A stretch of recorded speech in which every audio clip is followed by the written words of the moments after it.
Hypothyroidism hypothyroidism एक condition है जिसमें कि थायराइड हार्मोन के लेवल डिक्रीज़ हो जाते हैं in the body. Basically thyroid hormone का फंक्शन क्या होता है कि वो रेगुलेट करता है एनर्जी लेवल को, कंट्रोल करता है मेटाबॉलिज्म को, और भी बहुत सारी चीज़ें करता है जैसे कि नेल ग्रोथ, हेयर ग्रोथ, ये सारी चीज़ों में हेल्प करता है। अब इसके कोजेज़ में सबसे पहला और मेन कोज जो है हाइपोथायरॉयडिज्म का वो है हाशिमोटो थायरोइडाइटिस। ये बहुत कॉमन है और ये एक ऑटो इम्यून कंडीशन है जो कि होती है जेनेटिक LADR3 और HLA-DR5 की म्यूटेशन की वजह से। इस इसके बाद है पोस्टपार्टम थायरोइडाइटिस। ये यूजुअली प्रेग्नेंट वुमेंस में होता है और ये अक्यूट है और इजीली ट्रीटेबल है। इसके बाद है एंटीबॉडीज़। जो हाइपोथायरॉयडिज्म है वो बहुत सारी एंटीबॉडीज़ की वजह से भी हो सकता है, जैसे कि IgG4, जो कि बेसिकली क्या करती है, थायराइड टिश्यू को डैमेज करती है और वहाँ पे एक फाइब्रस टिश्यू की फॉर्मेशन कर देती है, जिसकी वजह से कि थायराइड हार्मोन जो है वो रिलीज़ नहीं हो पाता। इसके बाद आयोडीन डेफिशिएंसी की वजह से भी हाइपोथायरॉयडिज्म हो सकता है। बेसिकली आयोडीन का काम क्या होता है कि ये हार्मोन की प्रोडक्शन में उसके रिलीज़ में हेल्प करता है। ड्रग्स की वजह से भी हो सकता है हाइपोथायरॉयडिज्म, जैसे कि लिथियम एक ड्रग है जो बाइपोलर डिसऑर्डर के लिए दी जाती है, उसकी वजह से हो सकता है। बेसिकली ड्रग्स जो अफेक्ट कर सकती हैं हार्मोन के प्रोडक्शन को, इंटरफेयर कर सकती हैं मेटाबॉलिज्म के साथ और गोइटर भी प्रोड्यूस कर सकती हैं। इसके बाद है ट्रीटमेंट ऑफ हाइपरथायरॉयडिज्म।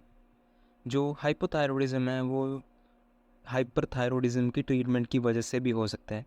बेसिकली जब हाइपरथायरॉयडिज्म सीवियर होता है उस केसेस में थायराइड ग्लैंड जो है वो रिमूव कर देते हैं, जिसकी वजह से बाद में थायराइड हार्मोन जो है वो प्रोड्यूस नहीं होता, तो उसकी वजह से हाइपोथायरॉयडिज्म हो जाता है।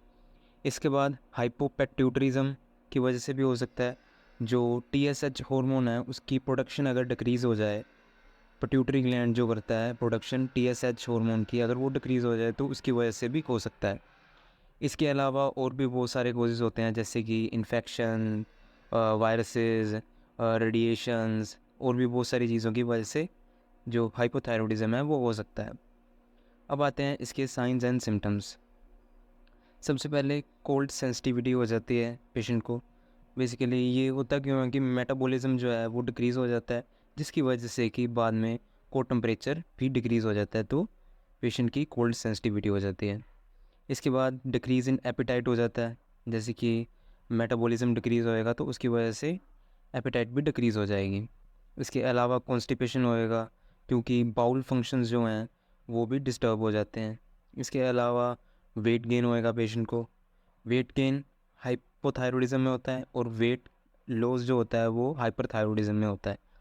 इसके अलावा डिप्रेशन और मूड चेंजेस भी होंगे। इसके अलावा फटीग होएगी और भी बहुत सारे क्लिनिकल फीचर्स हैं जो देखने को मिलेंगे, जैसे कि ड्राई स्किन हो जाएगी, हेयर लॉस होएगा और ब्रिटल नेल्स हो जाएंगे।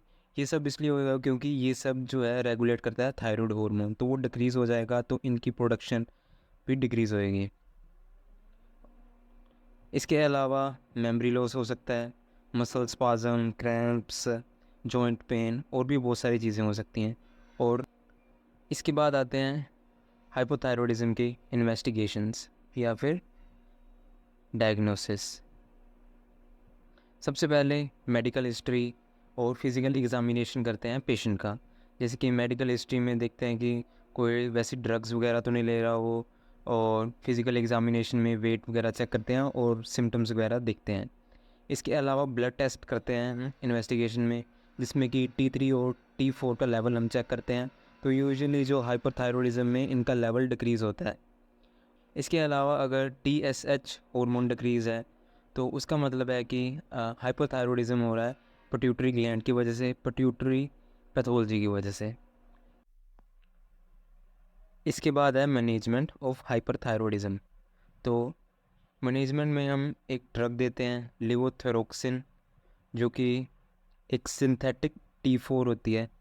सिंथेटिक T4 हार्मोन होता है जो कि जब बॉडी में मेटाबोलाइज होता है तो T3 में कन्वर्ट हो जाता है। तो बेसिकली एक ही ड्रग है जो देते हैं हम। इसके अलावा फिज़िकल थेरेपी करवाते हैं जिसमें कि हेल्प करते हैं इम्प्रूव करने को मेटाबॉलिज्म, और रिड्यूस करते हैं वेट। इसमें एरोबिक एक्सरसाइज करवाते हैं, स्ट्रेंथनिंग एक्सरसाइज करवाते हैं, और भी बहुत सारी चीज़ें करवाते हैं फिजियोथेरेपी में।